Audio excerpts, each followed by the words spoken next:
If accountability feels terrifying because it's tangled up with shame, punishment, and consequences, or if you're curious about why our culture equates it with being caught rather than learning, this episode explores the emotional charge beneath accountability and how to reframe it from punishment to power, the power to change, see yourself clearly, and evolve. Okay, hey, this is Francisca, and this is My Mid-Crisis Life, and today is Monday Mindset.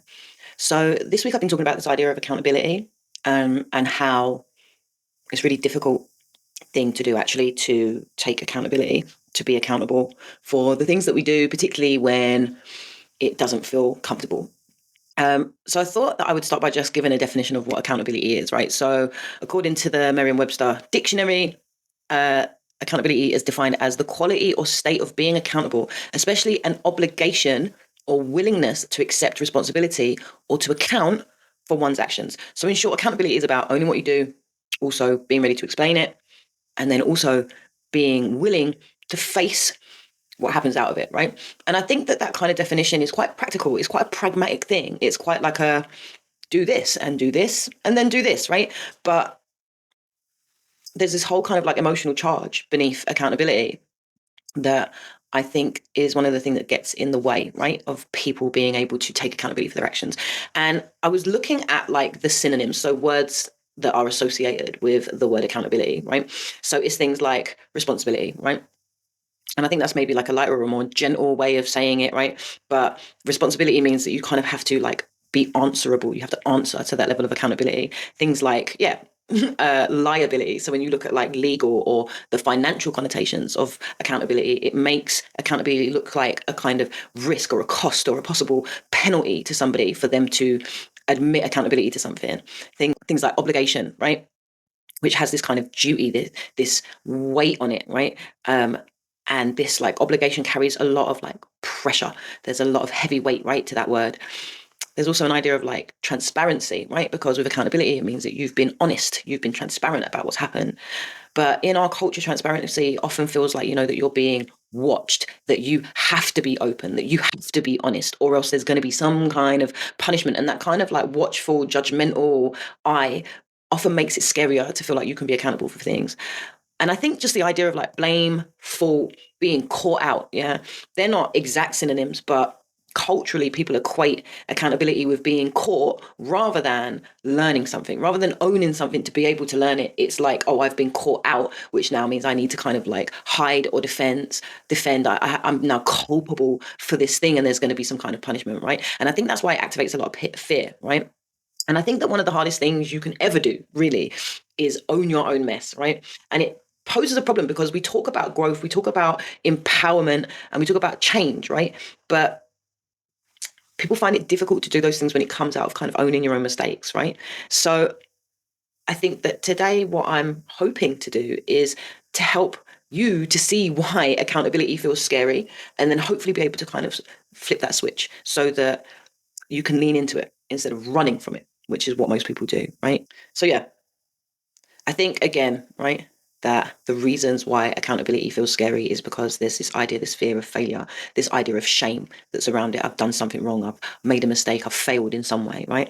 I think that there's a lot about protecting our ego, protecting our self-image. Our ego is the thing that's there to protect us from harm, right? And there's this natural defense mechanism that it puts up whenever it's scared that we're going to be in a situation that feels scary or that feels harmful or that could potentially result in some kind of negative consequence. So it's like it's seeing accountability as a threat rather than as a opportunity for growth, right?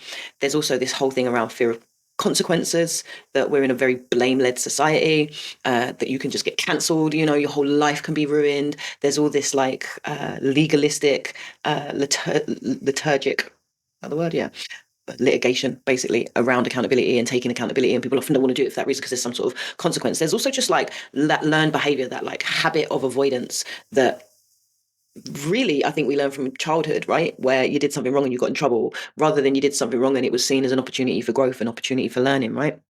And then I think there's a really big thing around cognitive dissonance.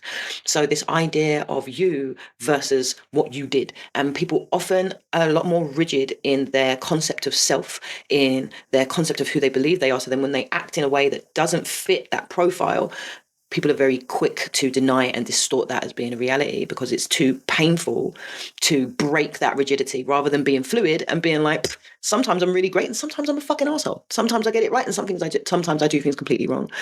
And then I also feel like there's this idea of like the environment often feeling unsafe, whether that be within your family, with your relationship, within your community, within society as a whole, that it just kind of feels unsafe, and that admitting to doing something wrong can feel like a threat, right?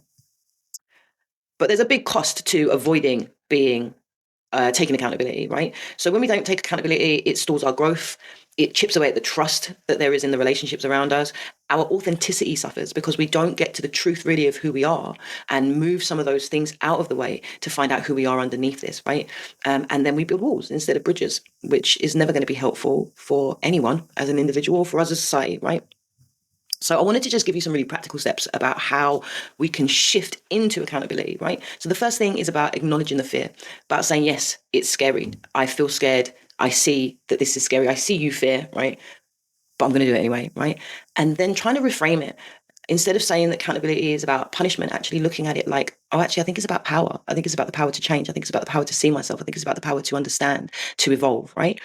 I think then it's really important to create a safe space. So just to start with one person or one moment, yeah, that you can own up to and see how that feels. And asking the right questions, not why did I do it? Why am I so stupid?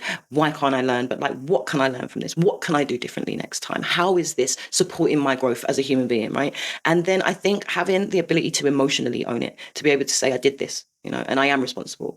And that doesn't feel very nice, but here's what this is going to change. Here's what this is teaching me. And then just building that muscle, right? Make it a habit. Start with one small moment that you can own and then move on to the next one and the next one until you're able to do it in much bigger circumstances. So all I would ask you to do this week, right, is just to pick one thing that you've dodged owning, right? To sit with it, to speak it out loud, to write your commitment in terms of what it is that you want to do differently. Because I think really, like, if you want to change the world, and I know that anybody who watches these videos and is in the same place as me, you want that, right? It starts with telling the truth. And sometimes those truths can be brutal and sometimes they can be painful.